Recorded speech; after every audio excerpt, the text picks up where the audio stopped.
Yeah, we back. Hey, this is Single on Saturday night. I got a panel of men here. I said men, not males, all men. As we here with the Fatherhood Forum, as Father's Day is now approaching, and I see more men coming in. I also want to give special love to my man, Donovan West, that's here. Donovan, talk to us about the role of being a dad. As you look at us men up here. I see you guys looking great. That's right. We're looking great, trying to drop knowledge with the women here. A dad. A father. When you hear those words, what do you think about? I think about guidance, number one. I think about being a blueprint. I think about our brand of responding to crisis, right? That kind of emotional intelligence that's necessary, the critical thinking that's necessary. I think about also showing it the different side to manhood. You know, despite what society says about how men have to be super strong and this and the other, but the nurturing side, so that they can become, you know, a little bit more aware and more sensitive to, you know, what they should be looking for in terms of friends, you know, that significant other, or what have you. So that's what fatherhood really means to me. It means actually the activity, the mindset, the spirit, something a little bit more comprehensive than the two-dimensional stuff that's floating around in society. That's what we're talking about, Donovan. We have a man here, Lorin Akers. Now, Lorin, as a man and being a father, you decided to write a book. Right? Not by my hand. Correct. Tell us about where the motivation came from. What is it that you want us as men and women here to know about what's in this particular book, and what is your main message to the rest of us? First of all, this is not by my hand. It came when I was praying to God during a situation on whether or not I would be able to raise my daughter. God said yes, but not by my hand, as if to say that there's nothing that I can do. It's all going to come from Him. So I needed to first learn how to go about, one, being still, being quiet. Okay, and that's what I'm trying to present to the fathers as well. There comes a time when you just need to be quiet, and also there's a time when you need to speak. Okay, so when it came about that we're going through divorce and I had to, a child custody situation came up, I had to figure, okay, can I be a strong person? But no, I had to basically be humble in order to get through this situation.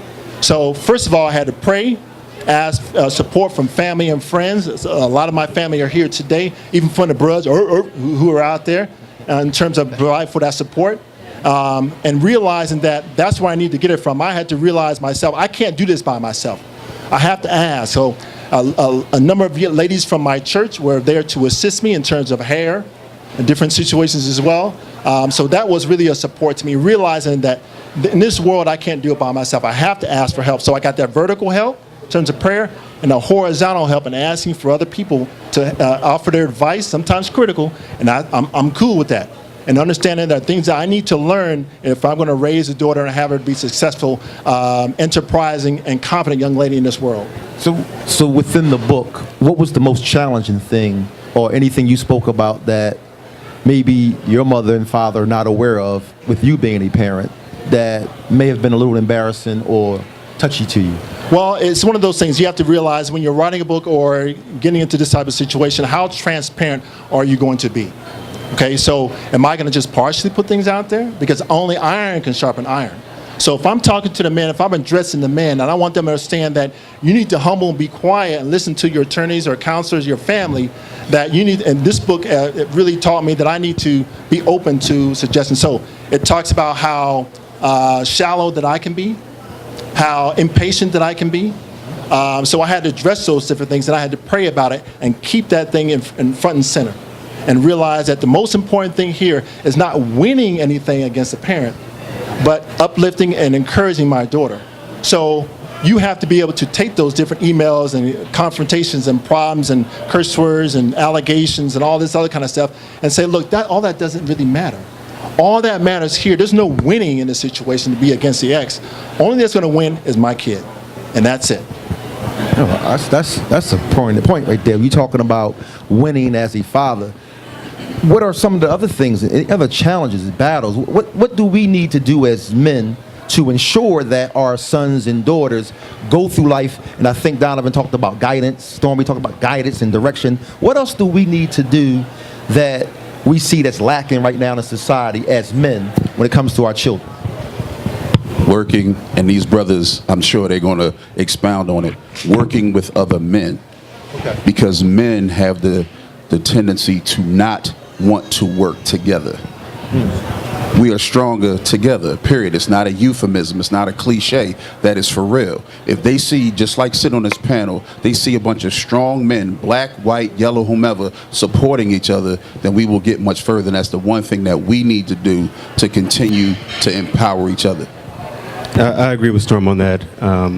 When my daughter's with me, a lot of times I do production work for plays or for even my partner and girlfriend, Monica. If she has a performance or we have rehearsals, if my daughter's with me, they have basically took her in as a part of the family. And it's important for me as a man that she sees this, but also as a man, I got to be her mentor, even my son's mentor, because right now they're looking up to a lot of people now that really aren't mentors. And they're gravitating towards some, example, the music. My daughter now, she'll listen to something, and I had to explain to her, what is this you're listening to? And they think it's the greatest thing on earth. But I had to break it down to her, no, this is what's being said. I don't like it, but let me educate you on some things. So in that point, I had to make sure I step up my game to let her know that I do know some things, and I'm here to guide you, to teach you along the way some things you should and should not be doing, what you should look out for. As far as being a man, I had to be there to make sure I show her how a man's supposed to treat a woman, so she doesn't bring home that wrong character. Because as I drive down the street and I see these guys with the pants hanging off of them, I said, don't bring that home. Because if you bring him home, he and I will have a problem. So dating. So the dating aspect of it. Now that we're fathers, and I'm going to put us on the spot, and I want to get to you. I want to talk about Daddy University also, is our dating lives. Are we reflective of quality men when we're dating that our children will see and see that's being modeled the right way? Are we actually modeling that behavior? I want some truth. I'm asking some truth on this panel. And if you haven't talked about that experience when you haven't. No, but you have to be a good role model for your children, and you have to be in their life at all times. So you got to spend a lot of time with them, because this generation today, their mouths are very wicked, and they talk back a lot. And that's where we get real quick, short-tempered to deal with them. So you have to use God's wisdom to deal with them, and keep it in that aspect of it, because if not, you're going to lose them. They run out that door so fast, and I done had experience with that one back there one time. So, I mean, it's a tough job for parents, and y'all got to hang in there, and mom and dad got to work together. That's the main thing. Y'all got to work together, because if y'all not working together, they'll show a weakness there, and the kids sense that, and they play on y'all, on each other. Man. So you can't do that, and there's a lot of disrespect between moms and dad, and y'all got to get a hold of that, because if you don't get a hold of that, that's where the problem exists right there as well. And once you get a hold of that, I think, dating, that's another one. So, as far as dating, the first thing that I had to get folks to understand is, if we're dating, I'm dating you. You're not dating my 4-year-old daughter. So the time that we spend together was the time that we spent together. Oh, when I'm gonna meet your daughter? No, that's because I don't want to give the false impression of what's going to be if it's not going to be. So I didn't want to give a false impression of who I was in a relationship with, who was that person that was going to be with me regularly, if I didn't know that was going to be the case. So I had to be solvent in understanding my daughter's time is her time, your time is your time, or our time, but the two don't coincide until I'm comfortable for my daughter to see that this is something concrete. I've literally been dating my daughter since she's now 25. We're still dating. And when I say dating, I mean dating. I mean opening the car door. I mean, we go to the best restaurants. We eat really, really well. My son's is just pizza. But for her, they be like, you been there? Yeah. I have been. And wings sometimes. Wings, Daddy-daughter dates are all that. We actually run the daddy-daughter dance because of her. So I've been dating her for a long time. I, as her father, will never, ever be able to teach her how to be a woman. I can teach her how a woman's supposed to be treated. And I'm, as the father of my sons, their mother can never, ever teach them how to be a man. She can teach them how a woman's supposed to treat a man. So I'm letting my daughter know how she is to be treated. And if she doesn't see somebody to my level, because I have to be a king in her eyes, because I want her to bring home a king, and if she doesn't, she might bring home a joker, and that's my scare to that. All right. Now, we get into the meat of things right now. When we come back, we're going to get into the audience and ask them some questions. This is Single on Saturday Night. I'm Mr. Goodnight. This is the forum of all men. Say again, all men. Howard Gilliam Jr., Doc Schmitty, making things happen. Single on Saturday Night, City Ave, TGI Fridays. We'll be right back.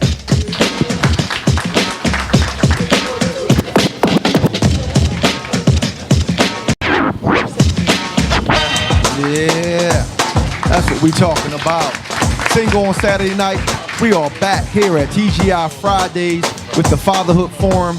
Got me my nice shirt right here that says, Fathers matter. Don't they? Fathers matter. Don't they? Right? Fathers matter. Look, right? see, see how quiet it is? Matter, That's right? the problem. That's what we face. That's the see how new quiet it movement. was? That's the new movement going on. There's some talented fathers too, also out here.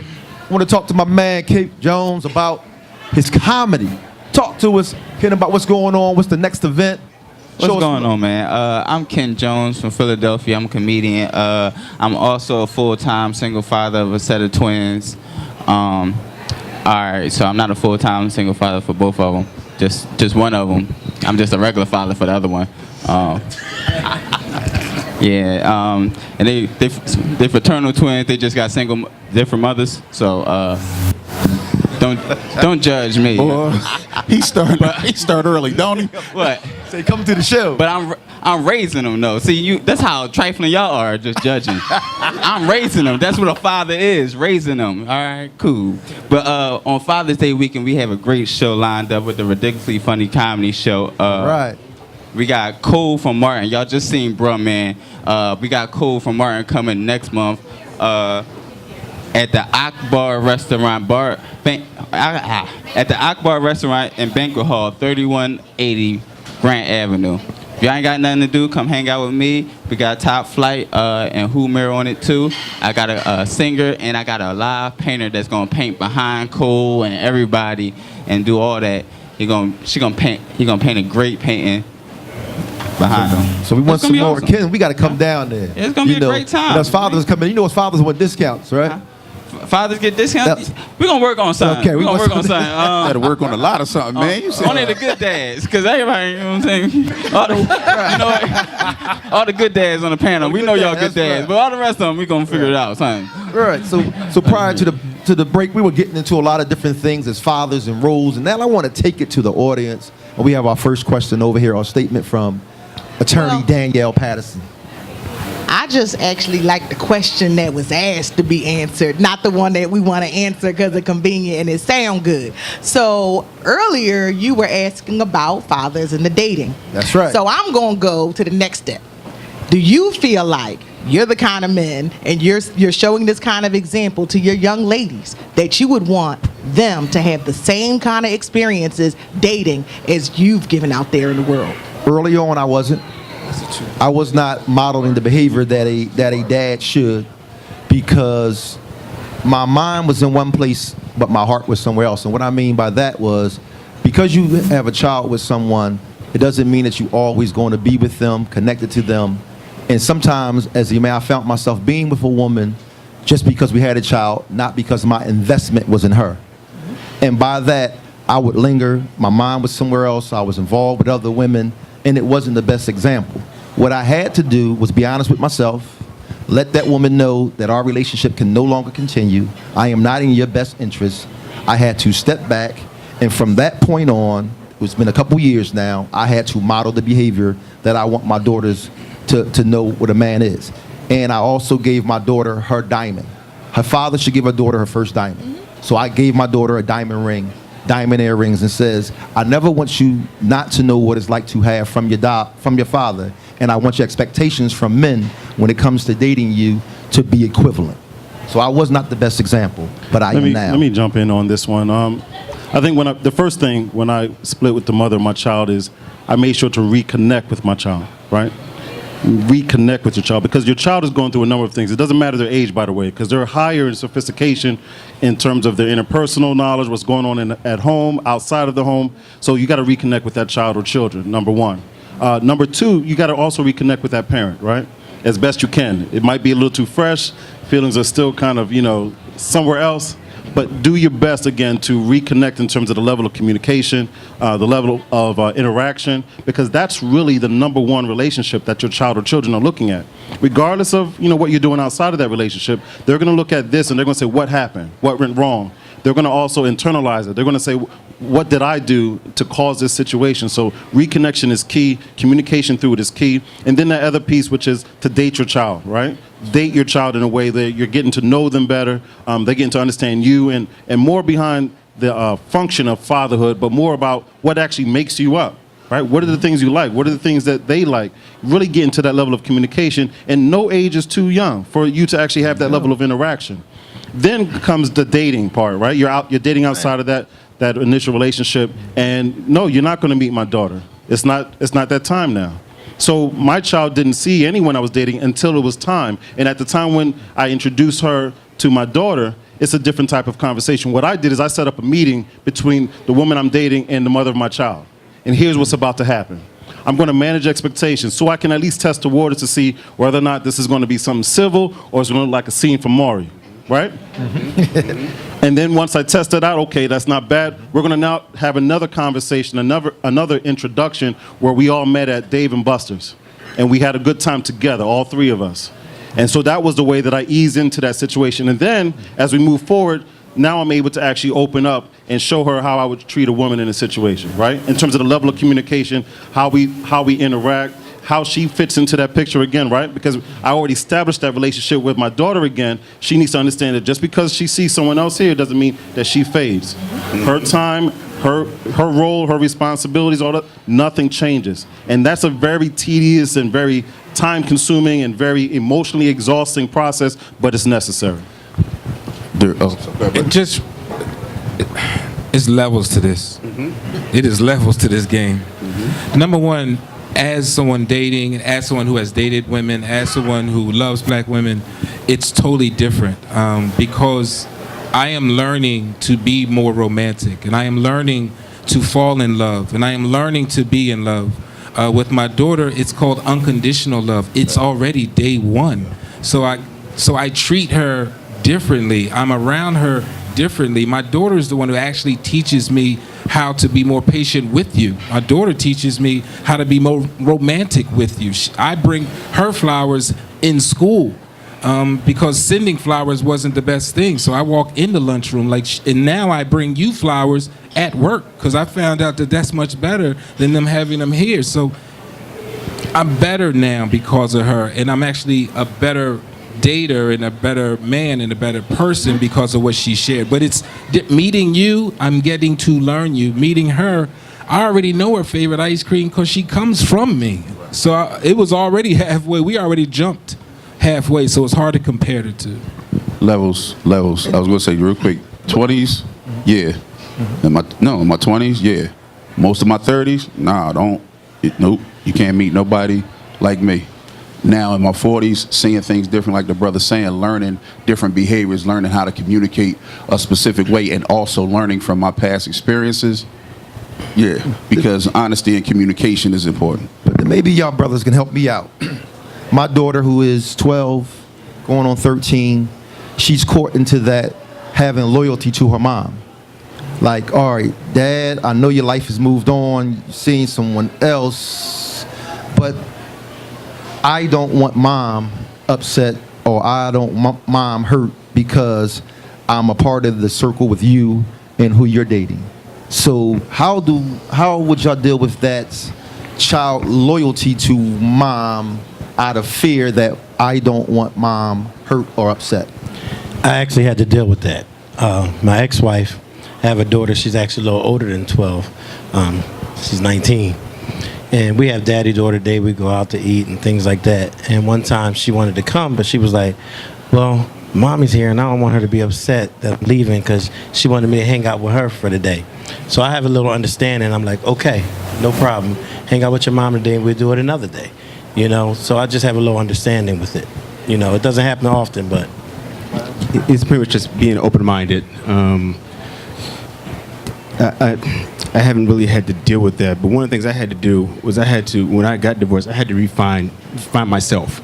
That was important because during that whole process, I kind of lost who I was. So I had to find myself, but I also had to reestablish my relationship with my daughter, and I'm still building that now because now she's getting the chance to see who I am, and I'm still in the process of making her feel comfortable of being able to come to me and talk to me about things and just opening up. But at the same time, going back to the part about dating, I'm dating someone, and this person is the co-owner of Evolve Radio, my friend. We've been friends for years, so she was always there. But when everything took place, everything kind of ramped up, and my daughter still being in the picture because she was part of the whole entertainment scene when I would do things, she get a chance to also get embraced and learn who this is. And when everything did come to a point where we started dating, it wasn't an issue. I mean, she pretty much took her in and everything just kind of flowed. So I just had to let it go take a natural course on its own. But at the same time, she knows that she is my daughter, my little princess. I'm there for her. But at the same time, I also show her how she needs to be treated as a woman when she grows up and gets to that point where she's dating and things of that nature. So, and doing that, that's what I do. I show that with the person who I'm dating. I In that treat her just like situation, a queen. Right, but also in that situation, it's important that you have some more transparency in terms of the relationship that you have with the mother of your child. You know, you have to do as best you can. I understand it's not the situation for everybody, right? We understand that. I see the fellas looking like, you're all right, whatever. But it's important that you have that level of transparency, that you celebrate one another, that you're able to communicate as friends. And the more transparent you are, the easier it is now for your child to kind of flow between both of you. Exactly. Because there are certain times where she may want to bring up to you something that's going on with mom, but she won't do that, and vice versa. So the more that you can create that or foster that kind of environment, the better off you'll be overall. And it's not easy, but there will be, here's a good example. So there was a loss in our family, and at one point she felt like, I need to really be over here. And the key thing is she felt that way until I actually let her know it was okay to feel that way openly. So there are events and times when you would know it's good for you now to change the narrative, so to speak, between what's in her head and what she can experience potentially with you. If I can piggyback on that real quick, I noticed that my daughter, when she's on the phone, she's more comfortable telling her mother, and that's totally fine. I kind of learned as we've been going through this since she was 3, that she feels comfortable telling her that she loves her over the phone in front of me. I have no issues with that. However, conversely, when I call her for a good night call, that she's not feeling comfortable saying that over the phone in front of the other family members to me, but she'll say it when she's in my presence. So understanding the comfort factor of where she is, depending on where she is, really help in terms of being a father, being patient, and understanding that don't take it personal, because these things may come up. As we coming to the end of the show, I do have a website, notbymyhand.com. I have a Facebook page as well by the same title, Twitter, Instagram. I had to learn that real quick about social media, but it is on Amazon directly, or if you want a signed copy, you can go to my website, www.notbymyhand.com. we got my man Ken Jones has his show going on, Daddy University. Quick promo about Daddy University, what's going on? Daddy University, you can reach us at www.daddyuniv.com. June 16th at the Sugar House Event Center is the 9th annual Daddy-Daughter Dance. Yep. We started with 40 people last year. We had 650 fathers bringing their daughters out of all ages. June 30th, because you think they're not here, June 30th is the 12th Annual Fatherhood and Young Men's Conference. It is at the Community College of Philadelphia. You can find them both online at our website, www.daddyuniv.com. One of the things we have to do, because we are fathers, is that we have to learn some of the things that we have not been taught. We have to come to these events and put our pride and a little bit of our ego away and say, I don't know how, because we have a class at the Fatherhood Conference on how to do your daughter's hair. If you don't know it, you're going to have a bad day. Right. Donovan? Yeah, and by the way, I'm taking out a second mortgage so that I can be at your dance, because my daughter's got some pretty high taste. Anyway, so yeah, got to rent the limo and everything. It's going to be ridiculous. Like your 5th or 6th year. It's going to be stupid. So anyway, yeah, I'm Donovan West. I'm COO of an organization called People for People. We have a fatherhood program. It's called Project Dad. DAD stands for Developing Active Dads. We serve over 500 fathers a year, providing them with 3 different components: healthy relationships, responsible fatherhood, and economic stability. Under the economic stability component, we provide you with 3 certifications: Serve Safe, OSHA 10, and forklift operation. We give you suits, interviewing techniques, connects with employers, retention support, the whole 9. It's a big project, 5-year, $10 million project, and we're just looking to serve as many fathers as possible that are willing to go down that path. It's about an 8-week program, and we look forward to serving more fathers. You can catch us at www.peopleforpeople.org. That is peopleforpeople.org. Thanks. We want to say thank you, brother, for spearheading this particular forum. I want to thank all the fathers and all the organizations that came out, because this is something, as I said earlier, unification, communication, and working together and supporting each other. It's not enough of this going on. We need to make sure that we keep this up. I want to make sure that I stay in touch. Me and Donovan already in touch, but now with Daddy University and the books and everything, because we need to spread the word like wildfire. Like they spread all the negative things about us, we need to make sure that this positivity is being spread like wildfire. Keith Mungin, once again, House of Reconciliation. I just want to thank Shell for inviting me and everybody else out here today for coming out, because we need that support. Our children today are really suffering out here, so we have to come together and try to have patience with them, because they really don't understand that. They think they know everything. I have 3 girls that's running me crazy, but they 24, 25, and one I got a prom when I leave here I got to go to. So you got to have patience with them and just keep it moving. I'm stressed, so there's a job. We got you, man. No, it's a job. But actually, I have my own company too. I do construction. It's called Ulaho Inc. And I hire a lot of men, children, kids. I hire everybody, women. So it's a job. I'm always mentoring to them. When these guys come to my job sites, I kind of teach them certain things, how to be a father, how to be everything. So let's keep it moving, work together, and God bless everybody. Again, I'm Mikhail Coles with Just Family TV. It's a reality show coming out showing how positive black family go through trials and tribulations, but the father being the pillar and being a mentor and motivator to the rest of the family. Also, we got the movement Fathers Matters. Yes, they do. Fathers really do matter. Again, Can we get a boy. hand clap for that? Because That's right, fathers fathers do matter. matter. Quiet again, man. And it's very important that we stay in our children's life, even when they become to adulthood.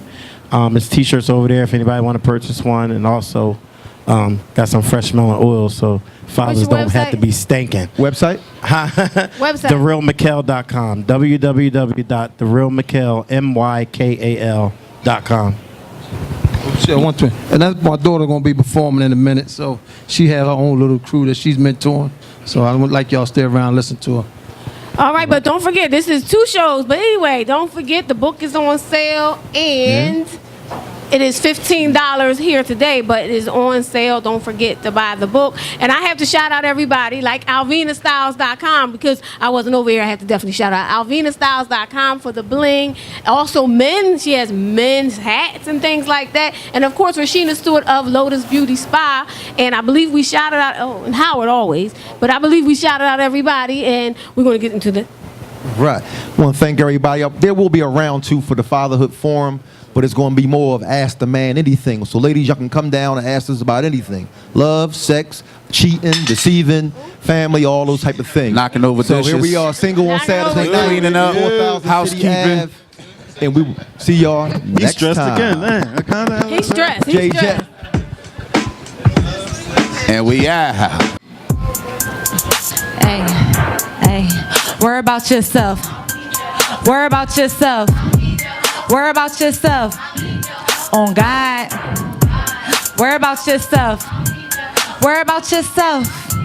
Better get gone, better get fast. Won't be my first and you won't be my last. Feeling real good, say alhamdulillah. When I wake up, say bismillah. Worry about my past, but Allah knows my future. Trying to get to Jannah is better than Aruba. Your friends, your gens, they mess around and shoot you. Was army strong, but you claim to be a soldier. Your mind is weak, emotions control you. You gotta be stopped, think you need to make a toba. I'm preaching the same thing over and over and over.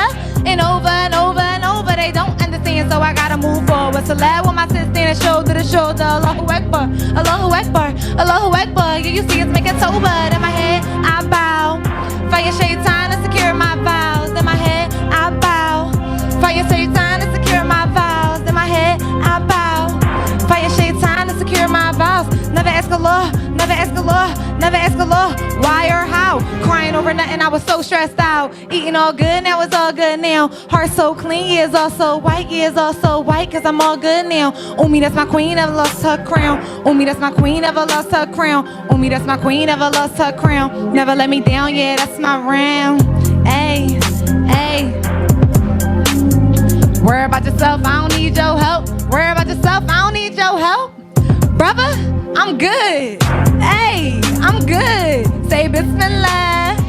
Say alhamdulillah.